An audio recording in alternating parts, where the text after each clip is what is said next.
My name is Meursault. A few years ago, Mama died. I remember thinking to myself, Mama died today, or yesterday maybe. I don't know. I got a telegram from the home. Mother deceased, funeral tomorrow, faithfully yours. That doesn't mean anything. Maybe it was yesterday. After I received the news, I had to go see her, and I wondered what exactly I was needed for. I didn't feel a need to go, but I had to. I took off work and made my way. I was sitting at my mom's wake when the caretaker came in. Then he offered to bring me a cup of coffee with milk. I liked milk in my coffee, so I said yes, and he came back a few minutes later with a tray. I drank the coffee. Then I felt like having a smoke, but I hesitated because I didn't know if I could do it with my mom right there. I thought about it. It didn't matter. I offered the caretaker a cigarette and we smoked. Most people wouldn't have taken the milk, but my mom would have still been dead whether I did it straight or not. I was getting questioned about my mother constantly. I remember one of the undertaker's men had asked about my mother's age, and if I remember this correctly, this is how it went. He asked, "Is that your mother in there?" Again, I said yes.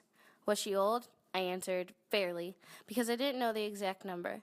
The funny thing is later, my boss asked me how old Mama was, but I didn't want to look like a fool. He asked me if I wasn't too tired, and he also wanted to know Mama's age. I said about 60, so as not to make a mistake. Hopefully I didn't look stupid, but it doesn't matter anyways.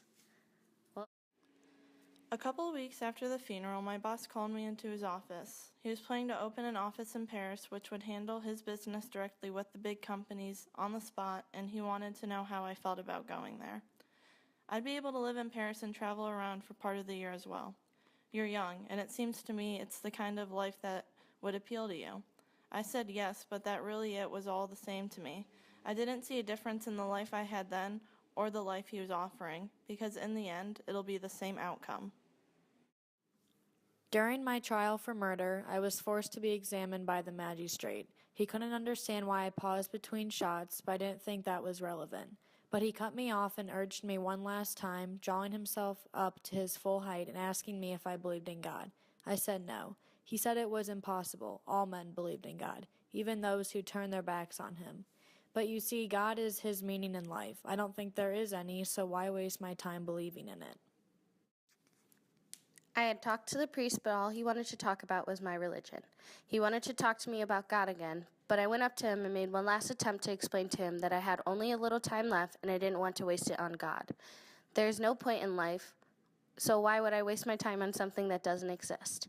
There is no reason for it. He continued to tell me that he was on my side, but it didn't matter. I didn't need him on my side. I didn't want him on my side. He said he would pray for me, and I just found it annoying. So I'm dead now, but it doesn't matter.